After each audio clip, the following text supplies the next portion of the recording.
तो दोस्तों आज हम आए हैं भारत के एक ऐसे पार्क में जहाँ के हर कोने में छुपी है भारत की वीरता की कहानी। तो स्वागत है आप लोगों का दिल्ली के एक ऐसे पार्क में जहाँ पे बनाई गई है हर हमारे जो क्रांतिकारी थे या फिर जिन्होंने भारत के स्वतंत्रता की लड़ाई में सहयोग दिया है। तो स्वागत करते हैं आपका इस नए ब्लॉग में और इसमें हम आए हैं शहीदी पार्क।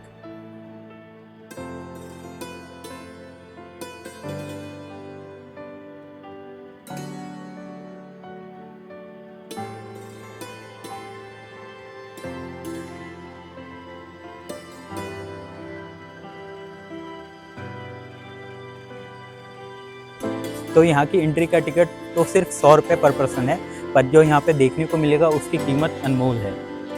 यह पार्क सिर्फ देखने के लिए नहीं, महसूस करने के लिए है।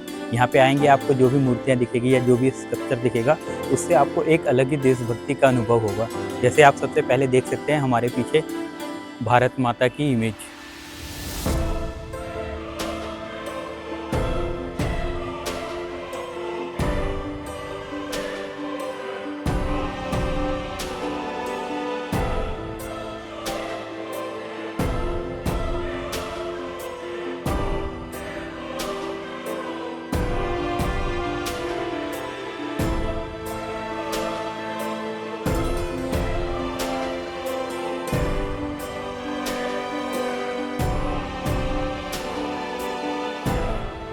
तो जैसे ही आप पार्क में वहाँ से एंट्री करेंगे आपको ये 2D इमेजेस दिखेगी जिनमें सिर्फ स्क्रैप मटेरियल को यूज़ किया हुआ है, जैसे गाड़ी का गियर, चेन। इसके साथ अगर आप इधर से चलते जाएंगे तो ये सारे 2D की इमेजेस हैं जिसमें आपको बीच बीच में कुछ बहुत ही सुंदर पिक्चर्स दिखेंगे। जैसे ये है सम्राट अशोक की इमेज। सम्राट अशोक वही, जैसे आज लड़ाई हो रही है ना इंडिया पाकिस्तान बांग्लादेश अफगानिस्तान, ये उस समय के मौर्य काल के तीसरे ऐसे राजा थे जिन्होंने पूरे एशिया पे राज किया था, जिसमें अफगानिस्तान से लेकर इधर बांग्लादेश तक सब इसके अधीन आते थे। बाद में इन्होंने बौद्ध धर्म को अपना के फिर लड़ाई करनी छोड़ दी थी।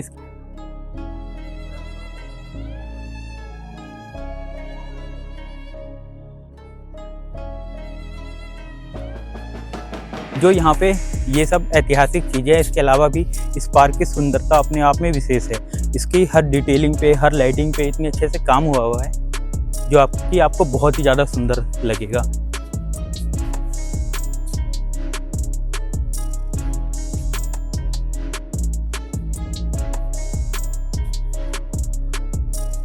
वाह,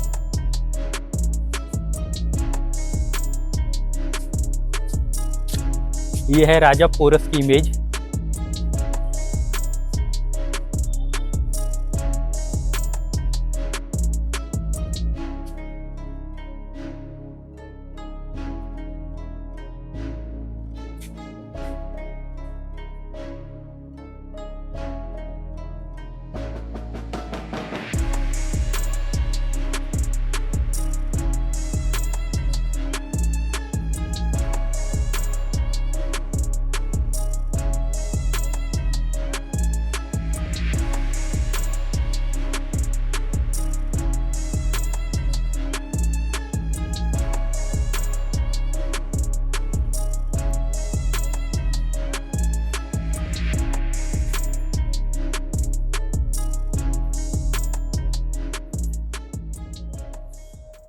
तो इन सब के बीच में जो सबसे अलग सी इमेज बनाई हुई है वो है पृथ्वीराज चौहान की, जिन्होंने मोहम्मद गौरी को अंधे होने के बाद भी मार गिराया था।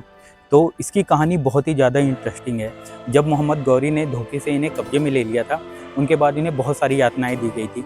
माना जाता है इनकी आंखें भी फोड़ दी थी। जो इनके साथी थे चंद्र बदाई, जो कि एक कवि थे, उन्होंने बताया था कि पता है आपको, पृथ्वीराज चौहान ऐसे हैं कि अंधे होने के बाद भी वो तीर निशाने पे मार देते हैं। तो फिर उसके बाद ये वाला एक आयोजन किया गया था जिसमें जो गौरी था वो ऊपर बैठा था ताकि उनकी मतलब गलती से तीर उन्हें ना लगे थे। उसके बाद फिर इन्होंने आया तो इनका जो नरेशन था वो उस समय की ये एक कवि थे, तो उन्होंने एक कविता के जरिए इस चीज़ को बताया था। उनकी कविता ऐसी थी, तार बांस 24 गज अंगुल अष्ट प्रधान, ता ऊपर सुल्तान है मत चूके चौहान। इतना कहते इन्होंने तीर चलाया था, तीर जाके सीधा उनके सीने में लगा था और मार गिराया था। तो ये सबसे बड़ी एक कहते हैं ना बहादुरी वाली कहानी थी कि एक इंसान जो इतनी यातनाएं सहने के बाद भी, आँख ना होने के बाद भी उस टाइम के मुग़ल शासक को ऐसे मार गिराया था। तो ये हमारी one of the bravest history है।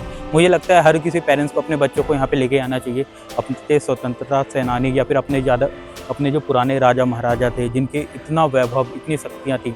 ऐसी कहानी सोचो आजकल फ़िल्मों में, फ़िक्शन में दिखाया जाता था, जो उस टाइम की रियल स्टोरी हुआ करती थी।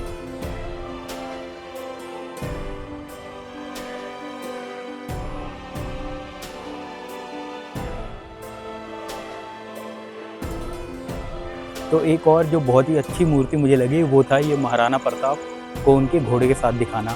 ये वो शासक थे जिन्होंने वर्षों तक अकबर के साथ संघर्ष किया था। माना जाता है कि इन्होंने उस टाइम पे इकलौते ऐसे राजा थे जिन्होंने अकबर की अधीनता स्वीकार नहीं की थी, जिसके कारण सालों तक उन्होंने लड़ाई लड़ी थी, और ये उस टाइम के सबसे ब्रेवेस्ट राजाओं में माने जाते थे।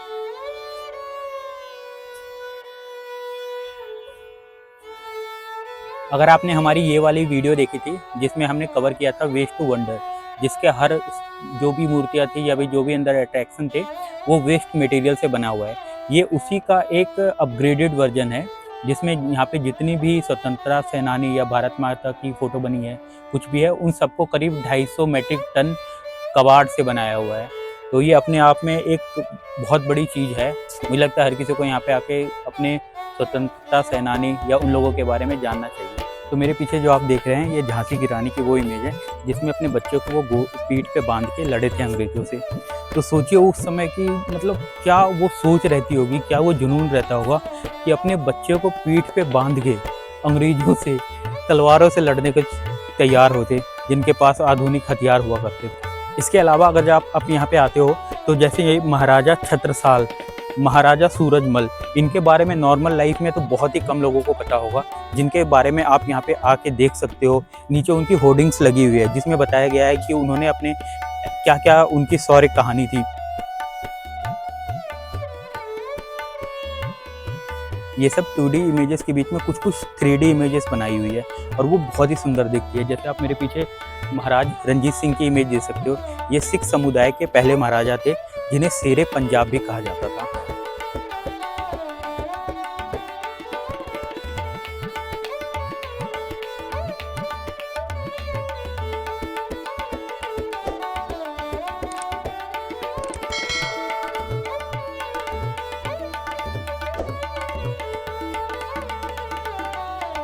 इसके अलावा ये पार्क बहुत ही बड़ा है। बड़ा होने के कारण बीच बीच में ऐसा सुंदर सा सिटिंग अरेंजमेंट जिसमें आप आके बैठ सकते हो जब आप अगर थक जाओ तो चलते हैं आगे, देखते हैं और क्या क्या है इस पार्क में।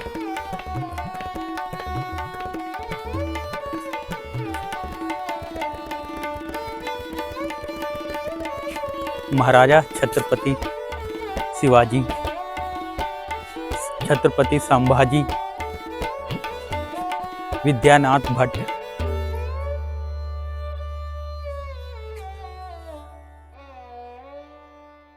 मुझे नहीं पता आपको ये वीडियो में कैसा दिख रहा है, पर यहाँ पे आके आपको एक अलग ही फील होता है, पॉजिटिव एनर्जी। तो आप लोगों को यहाँ पे ज़रूर आना चाहिए। ये सब चीज़ें जितनी भी बनी हुई है वो सब आपको ना सोचने पे मजबूर कर देंगे। और इस सब के बीच में जो सबसे बेस्ट अट्रैक्शन आपको लगेगा वो ये है, छत्रपति शिवाजी महाराज की ये विशाल मूर्ति।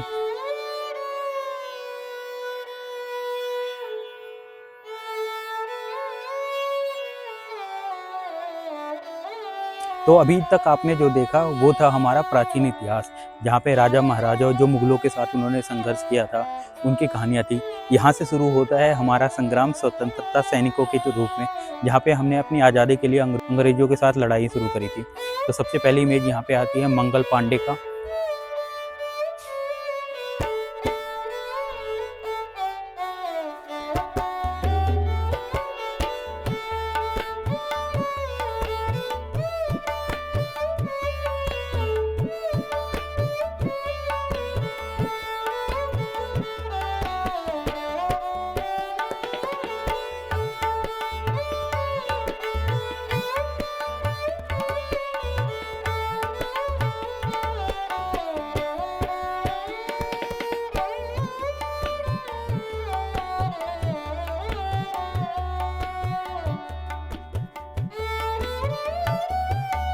मेरे पीछे महात्मा गांधी की एक मूर्ति है। इसके साथ ही आप साइड में देखोगे तो आपको वो और भी लोग दिखेंगे जिन्होंने हमारी आज़ादी में एक अहम भूमिका निभाई थी।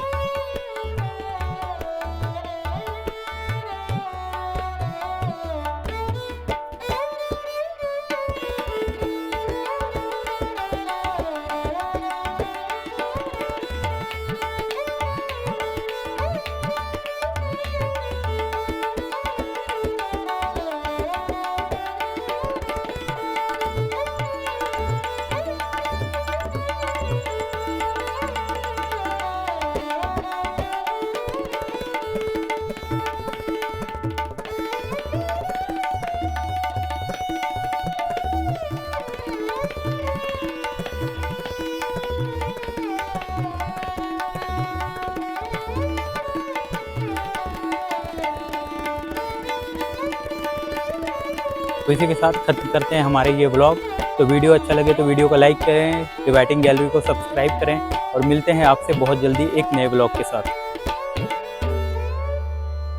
के पीछे एक क्रिकेट स्टेडियम है जिसमें दिल्ली का मैच हो रहा है। अभी लगभग मेरे ख्याल से उसमें ना कुछ तो भी 40-50 हज़ार लोग होंगे जो उस मैच को देख रहे हैं और वहाँ की शोर की आवाज़ यहाँ पे आ रही है।